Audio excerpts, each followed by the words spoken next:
Ah yes, the classic tale. A humble weekend warrior fueled by caffeine, internet bravado, and just enough misplaced confidence to think that today is the day they will drop a Tour de France champion. Enter Fast Fan, the latest addition to a long list of overly ambitious souls who thought they could hang onto the wheel of none other than Tadej Pogačar during a casual reconnaissance ride of Milano-San Remo. The result? Well, let's just say the only thing getting dropped was the Fast Fan's cardiovascular system. But before we get into the glorious spectacle of an amateur rider exploding in real time, let's break this down properly. Why does Tadej do recon rides, and how hard is Milano-San Remo? Milano-San Remo, also known as La Classicisma, is one of the cycling's oldest, longest and most deceptive one-day races. It lulls you into this false sense of security with 294 kilometers of mostly flat terrain before punching you in the face with the Cipressa and the Poggio, two climbs that separate the contenders from the pretenders. It's a race where energy conservation is everything, unless of course you're a random dude off the internet who thinks an FTP of 280 watts will somehow keep up with a slightly disinterested Pogačar. But why does Tadej bother with recon rides? Unlike Fast Fans, who seem to be here to prove something to their Strava followers, Pogačar is on a mission. Recon rides help him memorize every bump, turn, wind condition, so that he can predict exactly where to attack and crush souls. Fine-tune equipment choices, because winning isn't just about legs, it's about tyre pressure, aero gains, and choosing the right socks. Yes, sock height matters. Test nutrition plans. So he knows exactly how many rice cakes and bidons of magic Slovenian elixir, probably just electrolytes, but we can dream, he'll need to survive the 6 hours of racing. For Tadej, a recon ride is about intelligence and strategy.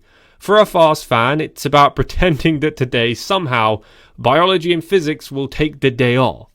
How often do fans try to race Tadej, and what does he actually think about it? The sheer arrogance of amateur cyclists is a global epidemic. But having said that, what's wrong with trying to keep up with your idol? Absolutely nothing. But for some reason, the idea of riding with a pro immediately morphs into racing the pro. After all, half of the amateurs have to act like they're racing just to keep up. This happens all the time with Pogačar. Every training ride, every leisurely spin, some brave soul decides to, quote, see what they've got. Spoiler alert, what they've got is not nearly enough, but it's fun either way. Has Tadej ever said anything about this? Well, Pogačar is notoriously chill about these encounters, often smiling as yet another over-enthusiastic local hero attempts to glue themselves to his back wheel. In one interview, he jokingly said, quote, I don't mind it. Sometimes it's funny, but I always wonder if they know how long we are riding.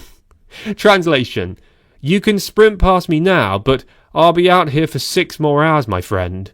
Some pros are a bit less amused by these encounters. Geraint Thomas has mentioned that having random riders jump onto his back wheel is, quote, a bit annoying, and sometimes even dangerous, especially when these people lack group riding skills. Because, newsflash, just because you can push 300 watts on Zwift does not mean you have bike handling skills or peloton awareness.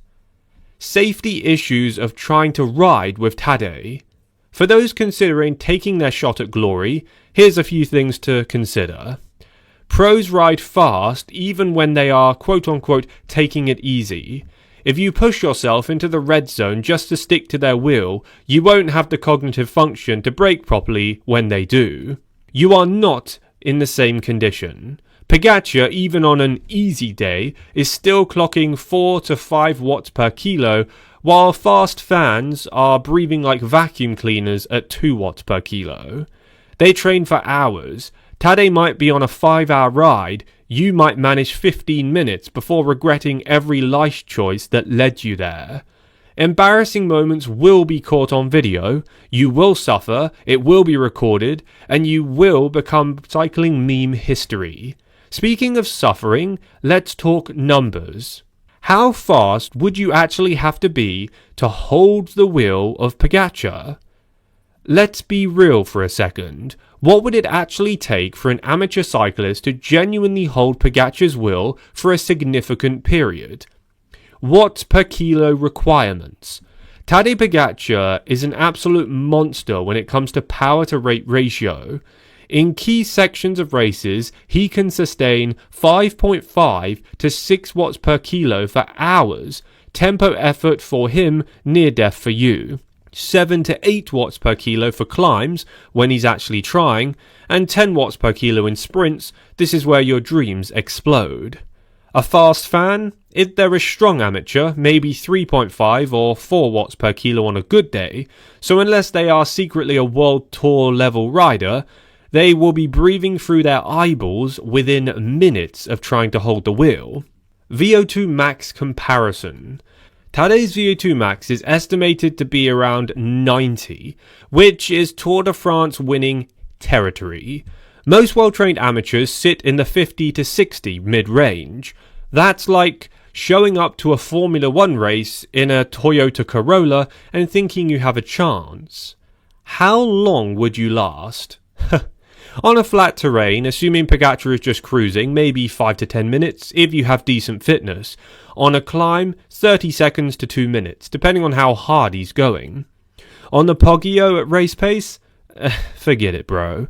The cold, hard reality is this. You will not hold Pogačar's will unless he lets you, or you're already a semi-pro / pro rider. And even then, if you're semi-pro, he'd have to probably be going stage 2, zone 2, and no quicker. And even if he does let you, it's only because he enjoys the occasional bit of banter, entertainment, and the fun times of watching a weekend warrior self-destruct. Conclusion. Was the fast fan's effort worth it? In the grand tradition of overconfident amateurs, fast fans learn the hard way. Just because you ride a $10,000 bike doesn't mean you're a Tadej Pogačar. While Tadej casually spun his pedals, fast fans will likely be seeing their entire life flash before their eyes. However, it's fun, and Tadej doesn't seem to mind it. So if you're respectful, honest, and try not to talk too much to annoy him, I don't think he'll really mind. Plus, if you fancy your shot at holding the wheel, give it a go. Just don't cause a crash, please.